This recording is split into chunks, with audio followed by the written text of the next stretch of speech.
So my first day I arrived, and obviously they had the arrival ceremony with the mission president and all of the assistants and all the secretaries, and I was exhausted. I was so tired, and I remember getting to the little arrival ceremony, and I had my food in front of me, which obviously was Mexican food that I never had before, and everyone was saying how delicious it tasted, and I was just not used to it. And so I was so tired, and I remember kind of falling asleep during the arrival ceremony. And that's kind of how my first few weeks were. I was so tired, and I didn't understand anything. And I remember getting to my first area, which was called Valladolid, and it was just this little town, which a lot of people spoke a different language there. They spoke Mayan, a few of them. And I remember my first few days turning to my companion and saying, "This is not the Spanish I learned in the MTC." And she would turn to me and just laugh and say, "It's not Spanish, so don't worry." But she was great. She was from Argentina, and she was very sweet. My first few weeks were very difficult. I definitely questioned a lot about why I was there, why I was serving a mission. The MTC had been so easy for me, and I felt like it had just been a party almost compared to what was going on then in the field. It was so much easier. And then once you kind of get out there, you realize that, you know, the investigators choose to progress or not. They choose to do their commitments or they don't. And sometimes it's a lot harder than you think. But after my first few weeks, that's when I started loving it. And once I got through my training, and once I really got a grasp of the language, and once I started to understand why I was there, rather than just saying, "Oh, I'm serving a mission," but really learning to love the people, that's when I started to enjoy it and realize how great of a work it is. So the Cancun mission, it started a little bit before I received my mission call. It was started in 2014. No, 2013, there we go. And the presidents are Dale and Jill Kirkham from Pocatello, Idaho.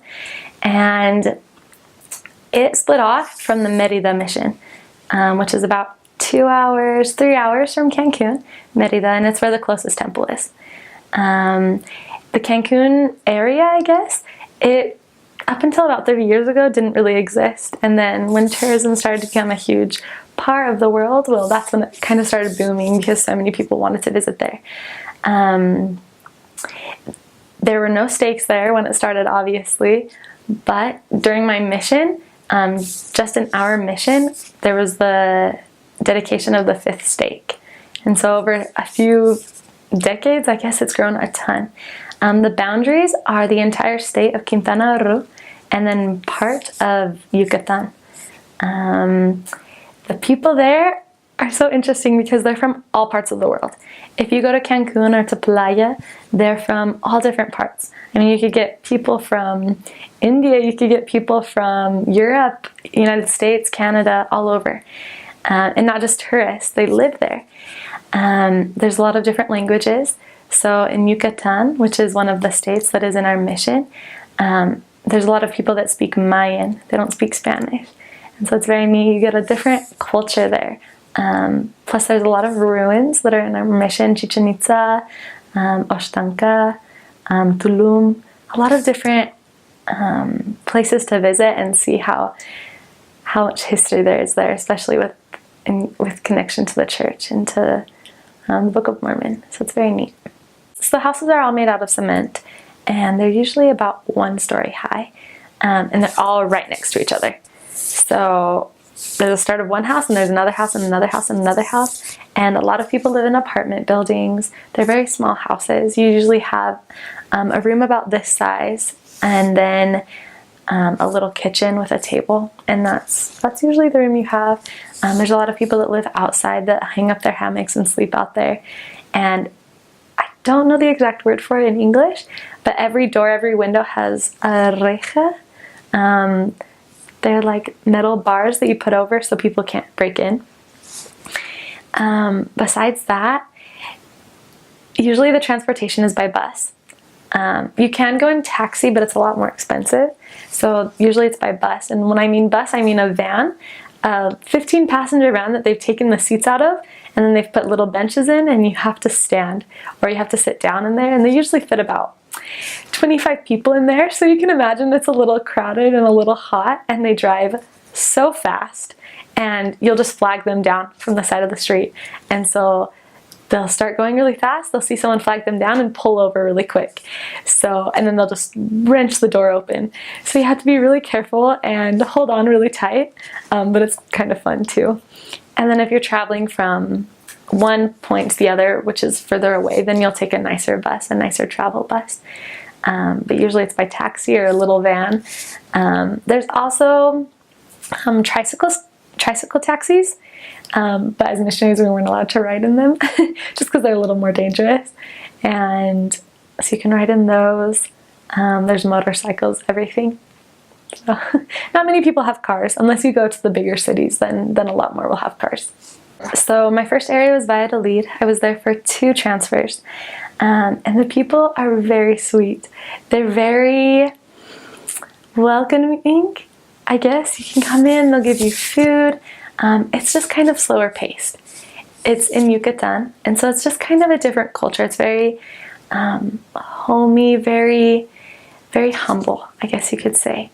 The work there was also just kind of not slow, I guess you could say, but just walking in the streets, you said hi to everyone. It was just kind of slower, the life there. My second area, I was there for 4 transfers, so I was there for a little bit of time.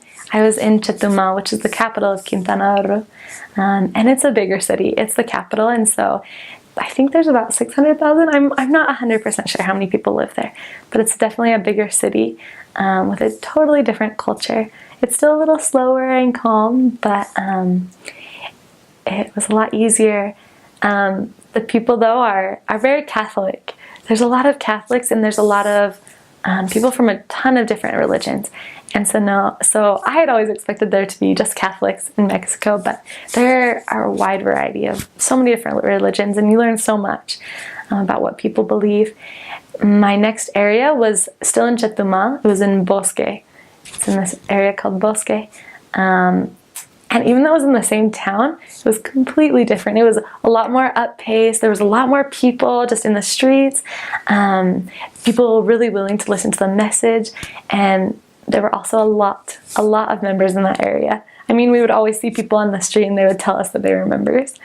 Beyond that, I then served for 2 transfers in Playa del Carmen, which even more so was just, you can just imagine, it's the tourist place. It's like Cancun, and there's so many people on the streets all the time. Our area was huge, and there were so many people. With any given day, you could talk to hundreds of people. There were so many people all the time, and being a bigger town and kind of closer to the coast, it was very break from the norm. And so people would listen to us, they would want to learn more. They were coming from all parts of the world, not just a rural town. They would want to learn more. As they moved to the big city, they would be more accepting of new ideas and to break the tradition and learn something else. And then my last area, I served by Valladolid again in a little town called Guayma. And it was the exact opposite of Playa. There were 2,000 people in the little town. There were hardly any cars. No one speaks Spanish there. They all speak Mayan. Everyone just lives in their little huts and their little hammocks, and they always make their food. They make tortillas by hand. It was just completely opposite from Cancun or from Playa. Very slow, even slower than Valladolid. Just, very methodical. And people are very accepting of the message, but it was very hard because everyone was so close in the town that there was a lot of tradition and there were a lot of boundaries to learn how to break and just to be accepting of more things. But it was a beautiful town, and it was my favorite area of the entire mission. Overall in Mexico, the people are so welcoming, so giving. They don't have very much, but they just want to give you everything. But especially in Valladolid and in Guayma, it was even more so. They would even take the shoes off their feet to give them to you. They would do everything for the missionaries, everything for the church. The services were in Mayan, obviously, and their Book of Mormon was in Mayan, even though a lot of them couldn't read or they couldn't communicate as well as they might have. Overall, it's just a very giving culture and a very loving culture. Very stuck to tradition, and just believing in God. Everyone believes in God, which is wonderful. And they believe in God and Jesus Christ, which was so interesting. Usually you kind of have that overlap where they think they're all one. But it was interesting how in Mayan they had different words for each of the gods, for the Spirit, for our Eternal Father, and then also for Jesus Christ. So it's just kind of interesting to help them understand why. And also help them understand about their culture and where they came from, and overall they're just amazing. They're so sweet and so loving. I think the first thing anybody would say after serving in my mission is that they love panuchos. It is the best food that you will ever eat.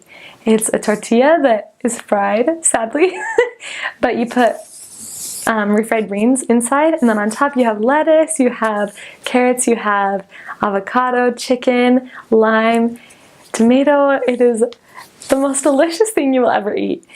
Besides that, you have a lot of tortillas. Everyone gives you tortillas with every single meal.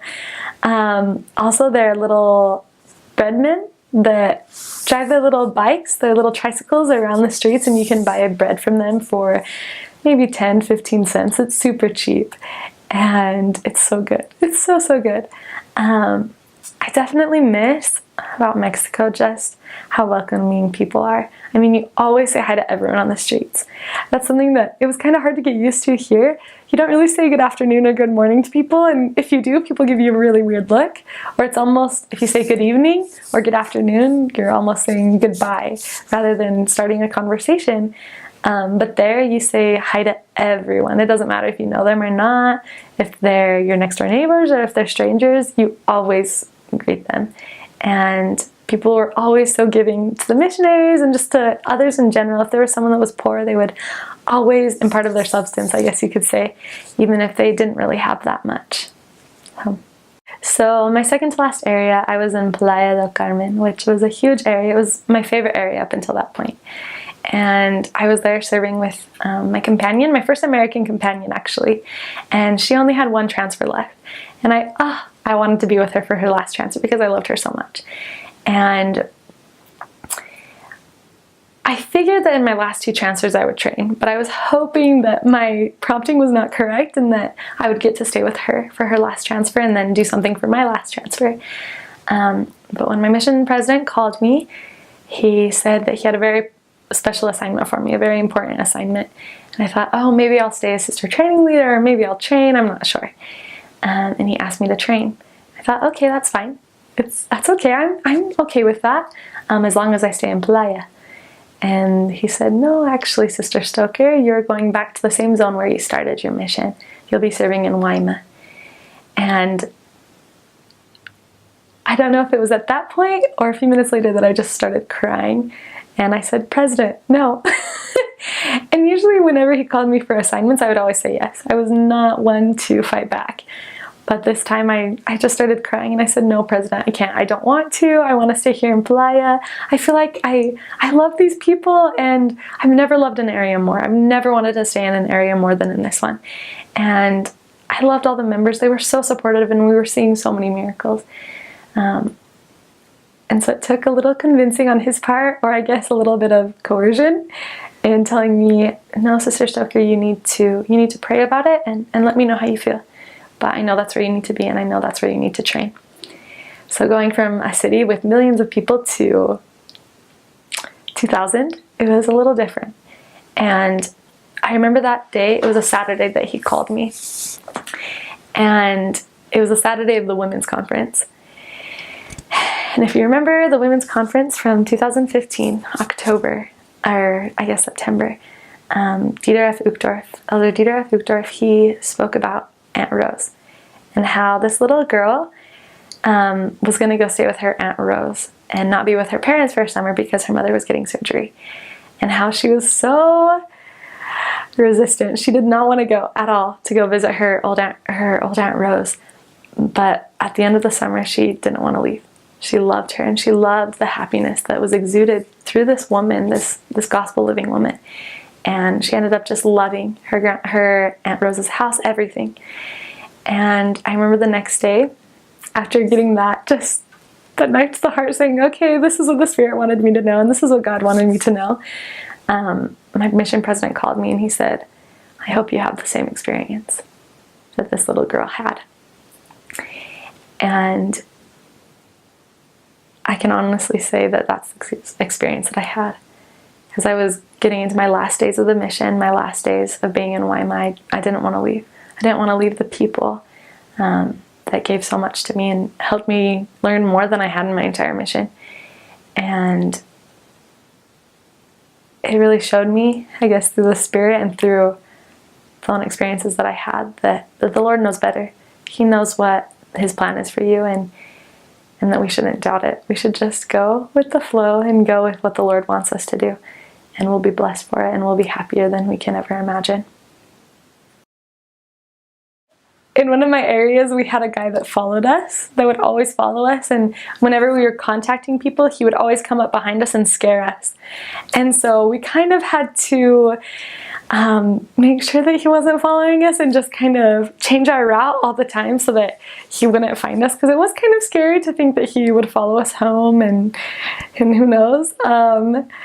Other crazy experiences.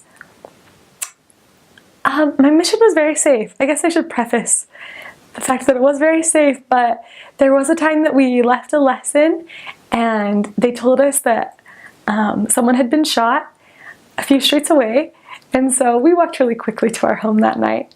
But besides that, my mission was amazing. I never got robbed. I never had to worry about that. They're just, if you put yourself in the wrong situation, it could be dangerous, but you're always protected as a missionary. My first day of the mission, I had arrived and we went and visited our ward mission leader. And I was meeting his family, and obviously I didn't understand Spanish nor Mayan very well, and everyone was introducing themselves.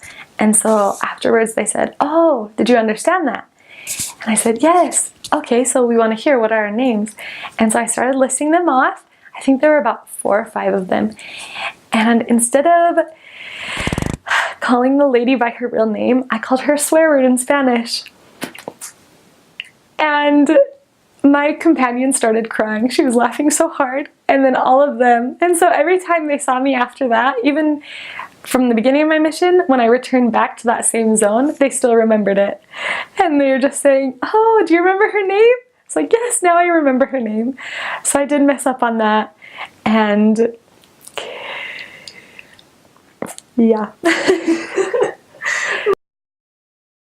Mondongo or menudo, it's cow stomach that is kind of scraped out. You scrape out the hair and then you put it in the sauce, and it is absolutely disgusting. I only had it once, but that was enough for me, and I'm sure you could ask anybody else and they would say the same thing. So in my second area, I was there for 4 transfers, so 6 months. And then my third area, I was in the same zone, practically the same area, for another transfer. And I remember my president telling me that I would be there again.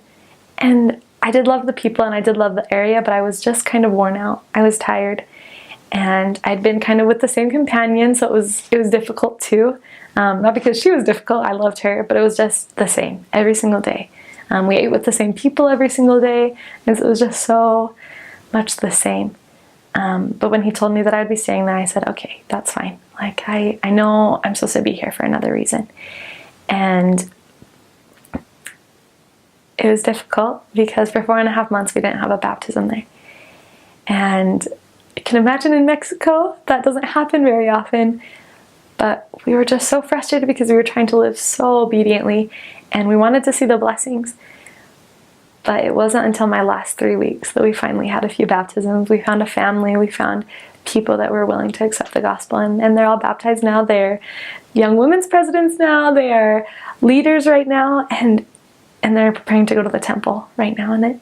And I think more than anything, it's the lesson that we can be obedient even if we are having trials. That we don't need to be receiving those lessons right there at that moment. We can be obedient no matter what and live the gospel. And ultimately the blessings will come. Maybe not in this life, but in the next life. Or maybe not in this transfer, but the next transfer. But if we are obedient, the Lord will bless us. And He loves us and He knows why we go through all the things that we go through. you know, before my mission, I wasn't afraid to talk to people. I'm very outgoing. I love talking to people, but it definitely scared me sometimes. And one thing I learned on my mission was to talk with everyone. Everyone. It didn't matter if I understood the language or not. I would just choose to talk with them. And it ended up being my favorite way to contact, to get to know people, to get new investigators, was to talk with everyone. And being here at college now, that's my favorite thing to do. In all of my classes, if I see someone I know on campus that maybe I've never talked to before, but we have a mutual friend, I love to reach out and I love to talk to them. And I feel like that helped me a lot to just build that network and learn how to get outside of myself. Maybe I don't know why I need to talk to that person in that right moment, but maybe they need it, and maybe it's for some reason. And so I definitely learned to talk with everyone. Other skills. So I don't really like contention. I don't like having that feeling, and it's still something I'm working on. But before my mission, if I ever got into an argument with someone, or if I was ever feeling frustrated, I would just go take a nap. And that was my way to deal with it. And as I woke up, I would be fine, and I would have forgiven the person, and I would have just moved on. But it really didn't solve anything. But on my mission, being with a lot of different companions from a lot of different cultures, that's something I learned, is you can't just leave your problem there and let it simmer. You have to talk about it, and you have to find a solution. And that is definitely a skill I learned, is to talk about how I feel in the moment and what we can do to make it better and how we can change it so that it doesn't happen again. So it rains a lot. A lot. And I was not prepared for that, because they said, bring a poncho and bring an umbrella. I thought, oh, there's probably just a light sprinkle that goes down. It's not that bad. No, but it pours. It will be pouring rain for a few hours. There was one time that we were walking in the street and we had water up to our mid-thigh. Just walking and completely soaked from head to toe. I mean, we didn't wear makeup because there was no use. It would just run down our faces. Rain, and then the next day it would be blistering hot. So hot. There would be no trace of rain. So if you serve in the Cancun mission, you definitely want to have some plastic shoes, and that's what I ended up wearing. It was so funny because I had spent so much money on really nice shoes, and then I didn't even end up wearing them. I just bought some like $10, $15 sandals that were made of plastic to wear because that's what you needed with all the rain. A lot of short sleeve t-shirts, just regular, just basic shirts that are short sleeved, and I guess skirts are all the same, but you definitely don't want long sleeves at all. You'll never wear them. And really nice clothes, maybe for like zone conferences or district meetings you can wear nicer clothes, but if you want to fit in with the people and if you want to not be too showy, I guess, and still be a modest servant of the Lord, just be more simple in your clothing more than anything. It depends on the area where you serve. So in one of my areas there was a Walmart, and so we were able to get all of the American things that we wanted or that we might need. In my other areas, there wasn't even a grocery store. There wasn't even an internet place. There was nothing. And so, I mean, food, you can always send food. They're not going to complain. It'll probably melt if you send chocolate, or it'll probably go to waste or spoil after a few weeks if it's not in the fridge, just because the humidity is so high and there's so much moisture in the air. To send things though, I think if you send anything, your missionaries will be happy. Honestly, if you're in a third world country, they're happy with anything. I think more than anything, you just need to listen. More than anything, just listen to your companion. Ask questions. They expect you to ask questions. So if you don't understand anything, ask them. Because they know you don't understand, and they're so nice to help you. And you learn faster that way. You can also keep a little booklet and write down little words that come to mind, or when you have a question, ask. And if you don't know the word, or if your companion doesn't know the word, you can describe it. You can figure out from that way. The language is definitely not the language they teach you in the MTC. Everyone has their own little accent that they add to it.